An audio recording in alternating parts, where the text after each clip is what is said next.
जानता है इस पिलखे में एक एक व्यापारी मुझे वोट करने जा रहा है 10 तारीख को। निवासी नहीं, वो मोदीनगर विधानसभा में उनका वो के रहने वाले हैं। मैं धौलाना विधानसभा का रहने वाला। लेकिन वो जमाना था कि माननीय अटल बिहारी वाजपेयी जी की अकेली सीट होती थी और कांग्रेस सत्ता में होती थी।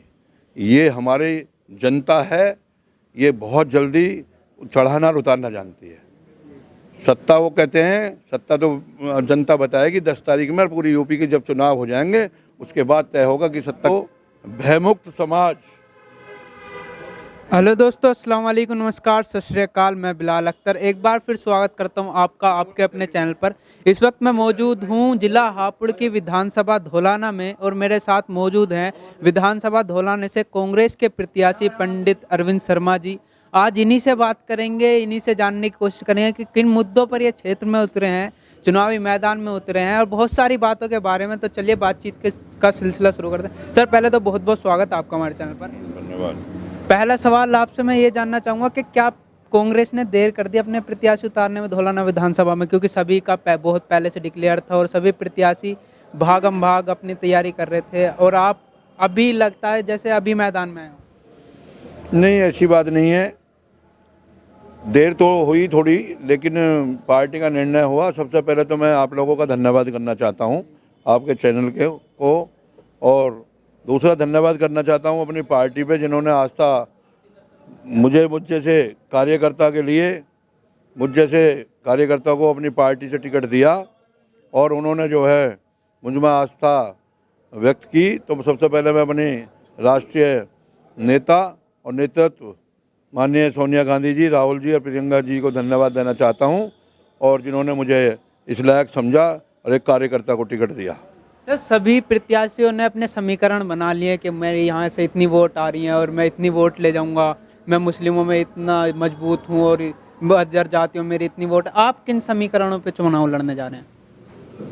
कांग्रेस पार्टी हर जाति की पार्टी है और मेरा नाम अरविंद शर्मा है, मेरा कस्तला गांव है और जो हापुड़ ब्लॉक में सबसे बड़ा गांव है, क्योंकि हापुड़ ब्लॉक में सबसे बड़ा गांव असोड़ा है, वो विधानसभा हापुड़ में लग गया। हापुड़ ब्लॉक का सबसे बड़ा गांव अब धौलाने में अगर जोड़ते हैं तो सबसे बड़ा गांव कस्तला कासूगांव मेरा गांव है। इस गांव का मैं निवासी हूं। मैंने शिक्षा ही यहाँ पे लखनऊ में की है। सर्वोदय इंटर कॉलेज से 77 में, मैं 77-78 में मैंने इंटर किया है। एक एक गली, एक एक परिवार मेरा इस पिलखवे में बसा हुआ है। पूरा कस्तला गाँव का अगर कोई परिवार है तो कस्तला ये पिलखवे में बसा हुआ है, पूरे धौलाना क्षेत्र में बसा हुआ है। सर, पिलखवे के निवासी तो और प्रत्याशी वो भी इसी बात को कहते हैं कि पिलखवा मेरा है और पिलखवे की वोटें मेरी हैं। पिलखवा निवासी मैं बता दूं कि वो पिलखवा निवासी नहीं, वो मोदीनगर विधानसभा में उनका वो के रहने वाले हैं। मैं धौलाना विधानसभा का रहने वाला हूँ। तो किन मुद्दों पर आप चुनाव लड़ेंगे और आपको कौन सी क्षेत्र में कमियां लग रही हैं जिन्हें आप सुधारने की कोशिश करेंगे? मैं क्षेत्र का विकास करना चाहता हूँ और इस धौलाना क्षेत्र को भयमुक्त समाज,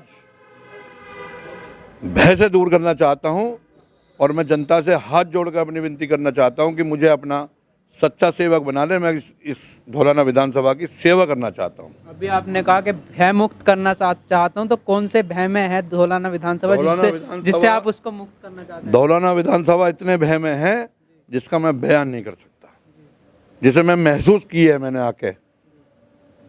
अगर ऊपर वाले ने मौका दिया और इस जनता ने मौका दिया तो धौलाना विधानसभा क्षेत्र 58 का एक चुनाव में ऐतिहासिक रचा जाएगा। ऐतिहासिक जीत होगी और ये जनता भयमुक्त होगी और मैं उनकी सेवा करूंगा। सर, मुद्दे क्या है? किन मुद्दों को लेकर जनता के बीच जाओगे? मुद्दे ये हैं कि दादरी से विधानसभा चालू हुई है। आप जाकर पिलखे से आगे जाकर देख लो। अगर आप दादरी, दस्तोई, जोगीपुरा, बदनौली, कस्तला, निजामपुर, गिरधरपुर, तुमड़ैल, आलमपुर, कमालपुर के जाकर देखें क्या हाल सड़कों का हुआ पड़ा है। माननीय विधायक जो पीछे रहे हैं उनके हालात देख लो उन सड़कों पर, और वो खुद जाके उन गाँवों में चले जाएं, उन्हें वो जनता बता देगी कि क्या हालात उनके हैं। मेरा सपना है स्कूल बनाने का, मेरा सपना है सड़कें बनाने का, मेरा सपना है अपनी जो हमारी माननीय प्रियंका गांधी जी ने कहा है कि 40% महिला, मेरे बच्चियों का स्कूल बनाने का मेरा सपना है, महिलाओं की सुरक्षा का मेरा सपना है, और युवाओं का रोजगार मेरा सपना है, किसानों का मुद्दा मेरा सपना है। जो हमारी पार्टी के मुद्दे हैं, हमारी पार्टी कांग्रेस पार्टी एक ऐसी पार्टी है जो कहती है वो करती है। ये झूठी पार्टियों की तरह हमारी पार्टी कांग्रेस पार्टी नहीं है, और वो पार्टी है जिसने इस देश का इतिहास रचा और जिन्होंने अपने परिवार की आहुति देकर इस देश को बचाने के लिए आज भी वो सड़कों पे हैं। अगर वो सड़कों पे हैं तो हमने भी ये मन बनाया कि अब व्यापार को छोड़कर हम भी अब सड़कों पर जाकर इस पब्लिक की सेवा करना चाहते हैं। सर सभी प्रत्याशी अब नए नए वादे कर रहे हैं, बोल रहे हैं कि स्कूल भी और सड़क भी और मतलब बहुत सारे वादे के बच्चों को रोजगार भी दिलाएंगे। आप भी कह रहे हैं, तो जनता आप पर क्यों भरोसा करे और आपको क्यों वोट दे? मैं एक व्यापारी भी हूँ, मैं 40 साल से एक व्यापार भी करता हूँ, मैं किसान का कस्तले का बेटा भी हूँ, और मैं नेता नहीं हूँ। नेताओं का काम है झूठ सच बोलना, मेरा काम ये नहीं है। मैं जिस व्यापार को करता हूँ वहाँ झूठ बोला ही नहीं जाता। मैं उत्तर प्रदेश का व्यापार मंडल में, उद्योग व्यापार मंडल में प्रदेश का मंत्री हूँ, सर्राबा का 3 बार प्रेसिडेंट रहा, आज जिले का अध्यक्ष हूँ, लोहिया सीजन का अध्यक्ष। आज जितनी मुझ में आस्था व्यापारियों ने, मेरी करनी कतनी में कोई अंतर नहीं है। मेरे अगर मन को और मेरी चरित्र को अगर जानता है तो एक व्यापारी के हैसियत से व्यापारी जानता है। इस पिलखे में एक एक व्यापारी मुझे वोट करने जा रहा है 10 तारीख को। सर सब आपको वोट कर दें और आप विधायक बन जाएं तो कौन सी आपने कोई समस्या ऐसी क्षेत्र की देखी जिसे आप पहले सोल्व करेंगे, पहले आपकी नज़रों में हो कि विधायक बनने के बाद पहले मैं इस समस्या को हटाऊंगा, ये बहुत खराब है? सबसे पहले तो सुरक्षा। सर सुरक्षा तो योगी सरकार दावा कर रही है कि हमने इतनी दे दी, जितनी दे दी है अब आप लोग देख लो कितनी सुरक्षा जो है। सर वो दावा सब करते हैं, मैं तो अपनी बात बता रहा हूँ। मेरा जो मन है, मैं जनता के का सेवक बनना चाहता हूँ, ना कि एमएलए। लोग विधानसभा बनना चाहते हैं अपने स्वार्थ के लिए, मेरा कोई ध्येय नहीं है। मैंने अपने परिवार से, अपने बच्चों से, अपने भाइयों से कह दिया सबसे कि मैं अब धौलाना की पब्लिक की सेवा करना चाहता हूँ, समाज की सेवा करना चाहता हूँ। और फिर दोबारा कह रहा हूँ कि इस जनता ने अगर मुझे अपना सेवक बनाया तो ऐसा सच्चा सेवक ही धौलाना विधानसभा बनाएगी। वो कभी भूल ये नहीं सोचना कि हमने भूल की है। सर आपने सुरक्षा की बात की, सुरक्षा के लिए तो भाजपा के नेता बोलते कि पहले लोग सड़क पे चल नहीं पाते थे और अब महिलाएं जेवर पहनकर भी सड़क पर आराम से चल सकते हैं, उन्हें कोई परेशानी नहीं आएगी। ये तो सब तुम जानते हो, आप लोग जानते हैं कि कितनी सुरक्षा पहले मिली, कितनी आज है, क्या क्या हाल उत्तर प्रदेश में हुआ है, क्या क्या नहीं हुआ है महिलाओं के साथ, व्यापारियों के साथ। आज व्यापारी से पूछो जाकर, जो पार्टी व्यापारियों की कही जाती है, आज व्यापारियों के मन से जाके पूछो क्या हाल उनका हुआ है। व्यापारियों को उनके मन से जाके पूछो। अगर किसी ने अपनी बैंक से लोन ले लिया, उसकी किस्त नहीं जा रही, और किसी किसान ने अगर लोन ले लिया, उसका वो किसान अपना कर्जा नहीं दे पा रहा, हालात इतने बिगड़े हुए हैं, किसी के अंदर की दिल की बात जाके पूछना क्या हालात इसमें हुआ है। तो मैं सेवा करना चाहता हूँ, सेवक बनना चाहता हूँ, सच्चा सेवक। अगर आप पब्लिक ने मुझे और मेरे लोगों ने, विधानसभा के लोगों ने मुझे बनाया तो पूरी सच्ची सेवा करना चाहता हूँ, और उनका ना कि विधायक, उनका सच्चा सेवक बनकर उनकी सेवा करना चाहता हूँ।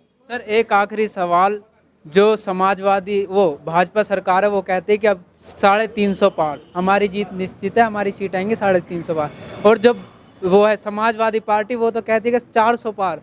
तो आपके लिए कहाँ सीटें बची? मैं सन 77 से राजनीति कर रहा हूँ। आप जब शायद बहुत बच्चे पैदा भी नहीं हुए होंगे। एक दिन वो जमाना था कि माननीय अटल बिहारी वाजपेयी जी की अकेली सीट होती थी और कांग्रेस सत्ता में होती थी। ये हमारी जनता है, ये बहुत जल्दी चढ़ाना और उतारना जानती है। सत्ता वो कहते हैं, सत्ता तो जनता बताएगी 10 तारीख में, और पूरी यूपी के जब चुनाव हो जाएंगे उसके बाद तय होगा कि सत्ता किसकी बनेगी। तो ये थे धौलाना विधानसभा से कांग्रेस के प्रत्याशी पंडित अरविंद शर्मा जी। अगर आपको ये बातचीत पसंद आई तो वीडियो को करना लाइक, चैनल को करना सब्सक्राइब। मैं आपके साथ बिलाल अख्तर, धन्यवाद। 2 मिनट